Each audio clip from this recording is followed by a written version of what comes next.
Hello everyone, welcome back to another video. इस वीडियो में मैं money in the bank pay per view के कुछ मैचेस के बारे में आपसे बातचीत करने वाला हूं। तो men's money in the bank ladder match हुआ है, women's money in the bank ladder match हुआ है। सबसे पहले बात करते हैं और जॉन सीना की एंट्री हुई है, री एंट्री हुई है, जहां पे उन्होंने बहुत ही बड़ी बात कही है जो कि मैं वीडियो में आगे डिस्कस करने वाला हूँ।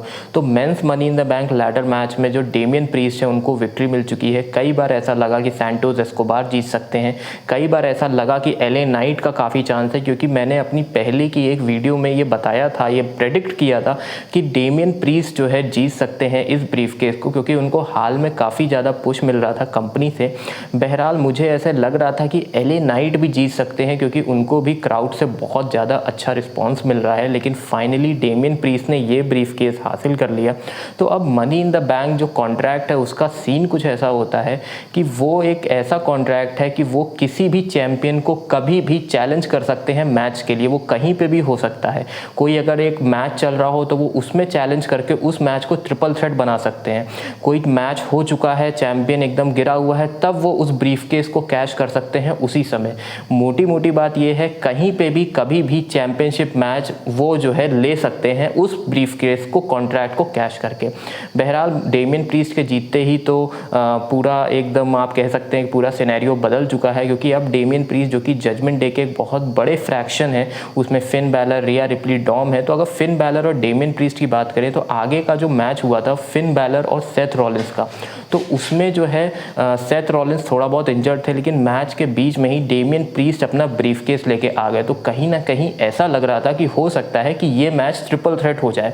ऐसा भी लग रहा था कि हो सकता है कुछ डेमियन प्रीस्ट करेंगे, लेकिन डेमियन प्रीस्ट ने कुछ भी नहीं किया। लेकिन लास्ट में जैसे ही फिन बैलर, मैं कहूँगा, जीतने वाले थे, वो अपना फिनिशर लगाने ही वाले थे कूप डी ग्रास, पता नहीं डेमियन प्रीस्ट को क्या हुआ, वो अपनी चेयर से उठ के रिंग की तरफ आने लग गए, जिससे फिन बैलर थोड़ा बहुत डिस्ट्रैक्ट हो गए और यही डिस्ट्रैक्शन उनको मैच हरवा दिया। क्योंकि जैसे ही फिन बैलर वापस आते हैं, सेथ रॉलिंस ने उनको कर्ब स्टॉर्म लगा के ये मैच जीत लिया। अब सेथ रॉलिंस की भी हालत अच्छी नहीं थी, डेमियन प्रीस्ट कैश इन कर सकते थे, और पहले भी ऐसा कई बार हुआ है कि रेसलर्स ने जो उसी रात जो है मनी इन द बैंक जो ब्रीफ केस है उसको कैश किया है जिस रात उन्होंने जीता था। मतलब उसी दिन कुछ ही घंटों, कुछ ही मिनटों के बाद उसको कैश कर दिया, और कई रेसलर तो साल भर बाद भी कैश करते हैं। तो बहरहाल ये सेगमेंट खत्म हुआ, लेकिन इसके बाद फिन बैलर और डेमियन प्रीस्ट के बीच में काफ़ी ज़्यादा कहासुनी हो रही थी, क्योंकि फिन कह सकते हैं कि डेमियन प्रीस्ट ने फिन बैलर को ये मैच हरवा दिया। अब आगे देखना होगा कि क्या हमको ब्लड लाइन जैसा ही सिनेरियो जजमेंट डे में भी दिखता है, कि जहां पे फिन बैलर और डेमियन प्रीस्ट के बीच में हमको कुछ कहासुनी देखने को मिल सकती है। वुमेंस का money in the bank ladder match, इसकी विनर निकली है ईयो स्काई। अब ये थोड़ा सा मेरे लिए शॉकर था, क्योंकि ईयो स्काई कहीं से भी सीन में नहीं थी। बेली और ईयो स्काई का थोड़ा बहुत एक चल रहा था फ्यूड, लेकिन वहीं मुझे बेकी लिंच के ज़्यादा चांसेस लग रहे थे, क्योंकि उनको हाल में पुश बहुत ज़्यादा मिला था। बहरहाल मैच शुरू होता है तो एक तरफ बेकी लिंच जो है जूझ रही थी जोई स्टार्क और ट्रिश स्ट्रैटस के साथ, और वहीं ईयो स्काई और बेली साथ में काम कर रही थी। बीच में, मैच के बीच में एक ऐसा मोमेंट आया जहाँ पे ईयो स्काई बस ब्रीफकेस लेने ही वाली थी, लेकिन बेली ने उनको गिरा दिया।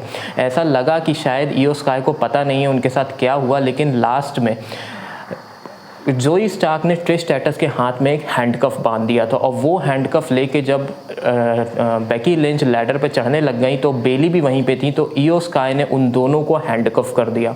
इसके बाद वो दोनों लोग लैडर पे ही अटके रह गए, और ईयो स्काई ने उनके ऊपर चढ़ के वो money in the bank brief case हासिल कर लिया। अब मैं दोनों मनी इन द बैंक की मैचेस के बारे में बात करूँ तो लैडर्स का बहुत अच्छा इस्तेमाल हुआ था। रेसलर्स को कई बार लैडर के ऊपर पटका गया था, काफ़ी तरीके से लैडर लगाई गई थी, जैसे रोप और दूसरी लैडर के बीच में, लेकिन दोनों ही मैच देखने में बहुत ज़्यादा फिजिकल और मज़ेदार थे। ब्लड लाइन सिविल वॉर, उससे पहले इंटरकॉन्टिनेंटल चैंपियनशिप। अब इंटरकॉन्टिनेंटल चैंपियनशिप में मैट रिडल का मैच था गंथर के साथ, तो मुझे वो मैच कुछ ऐसा खास नहीं लगा, क्योंकि मुझे मैट रिडल का कोई 100% नहीं लगे, उनकी कोई खास मूव्स किक्स देखने को नहीं मिले। बहरहाल मुझे मज़ा नहीं आई इस मैच में, लेकिन मैच जैसा ही था, गंथर इस मैच को जीत जाते हैं। लेकिन उसी के बाद एंट्री होती है ड्रू मैकिंटायर की, वही ड्रू मैकिंटायर जो हमको रेसलमेनिया के बाद से नहीं दिखे हैं, जब उनका ट्रिपल थ्रेट मैच हुआ था शेमस और गंथर के साथ इंटरकॉन्टिनेंटल चैंपियनशिप के लिए। ड्रू मैकिंटायर की एंट्री के बाद गंथर ने उनको थोड़ा बहुत किक किया, उनको थोड़ा बहुत धक्का दिया, और ड्रू मैकिंटायर ने अपना एक फिनिशर क्लेमोर लगा के गंथर को फ्लैट कर दिया। तो अब शायद ड्रू मैकेंटायर और गंथर के बीच में हमको इंटरकॉन्टिनेंटल चैंपियनशिप की कोई मैच आगे आने वाले पेपर व्यूज़ में देखने को मिलेगा। आगे आने वाले पेपर व्यू की बात करें तो समर स्लैम आने वाला है, जिसका जो है डिट्रॉइट मिशिगन में होगा। उसका जो है जो प्रोमो है, जो एडवर्टीजमेंट है, वो ऑलरेडी हमको दिखा दिया गया है। तो शायद वो 5 अगस्त को आने वाला है, जो कि अब अगला पेपर व्यू होगा। ब्लड लाइन सिविल वॉर, अब ये वाला जो मैच था, लेकिन इससे पहले मैं आपको बताता हूँ एक सरप्राइज़ एंट्री के बारे में। गेस करिए सरप्राइज़ एंट्री कौन थी? जी हाँ, जॉन सीना। जॉन सीना की म्यूज़िक बजती है, क्राउड पागल हो जाता है। जॉन सीना रिंग में आते हैं और जॉन सीना बात करने की कोशिश करते हैं, लेकिन जॉन सीना आए थे एक खास मकसद के साथ। जॉन सीना ने नेक्स्ट रेसलमेनिया का वेन्यू ऑलमोस्ट डिसाइड कर दिया है। उनका ये कहना है कि नेक्स्ट रेसलमेनिया लंदन में होना चाहिए। लंदन एक बहुत ही अच्छी ऑडियंस है और आज तक यूके में रेसलमेनिया क्यों नहीं हुआ वो ये भी पूछ रहे थे, लेकिन बीच में उनको इंटरप्ट करते हैं ग्रेसन वॉलर। अब ग्रेसन वॉलर का ये कहना था कि लंदन तो बेकार है, होना चाहिए ऑस्ट्रेलिया में, क्योंकि ग्रेसन वॉलर ऑस्ट्रेलिया से बिलोंग करते हैं। तो इसी को करते करते वो जॉन सीना को हाथ लगा देते हैं, थोड़ा बहुत फ्यूड होता है। जॉन सीना को मारने की भी कोशिश करते हैं, लेकिन जॉन सीना अपना फिनिशर एटीट्यूड एडजस्टमेंट लगा के वहाँ से निकलते हैं। लेकिन जॉन सीना की एंट्री अगर आपने देखी होगी तो आपको जो है रॉयल रंबल 2008 की एंट्री याद आएगी। वही सेम एरेना था, ये एरेना अलग था, लंदन तो नहीं था वो, लेकिन सेम सेटअप था, जैसे स्टेज और क्राउड सेट किया गया था। तो थोड़ा बहुत नॉस्टैल्जिक फील यहाँ पे तो मुझे तो आया।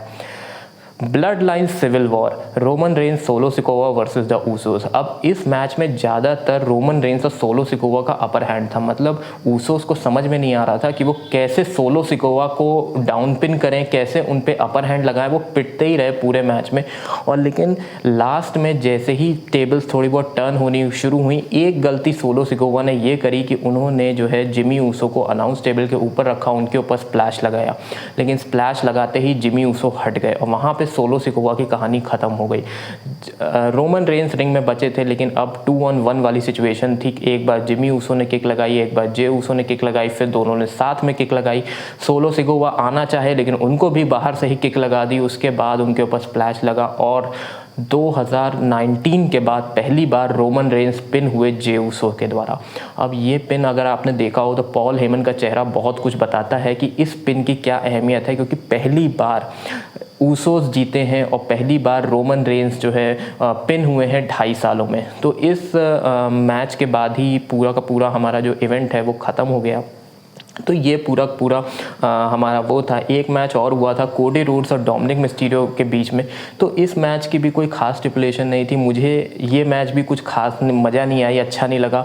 थोड़ा बहुत रिया रिप्ली ने इन्वॉल्व होने की कोशिश करी, लेकिन कोडी रोड्स ने बड़े ही आसानी से डोमिनिक मिस्टीरियो को 1-2-3 पिन कर दिया और ये मैच भी ख़त्म हो गया। तो ये था हमारा पूरा का पूरा money in the bank pay per view.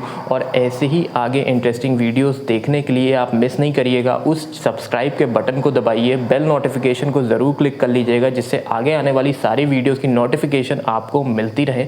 और अभी तक अगर आपने मेरी मॉन्ट्रियल स्क्रूजॉब वाली वीडियो नहीं देखी है तो ऊपर आई बटन पर लिंक आ रहा होगा, आप जाके ज़रूर देखिएगा। बहुत ही इंटरेस्टिंग इवेंट हुआ था जिसको मैंने बहुत ही डिटेल में समझाया है। मैं आपसे मिलूंगा नेक्स्ट वीडियो में, तब तक के लिए goodbye, take care and I will see you all soon.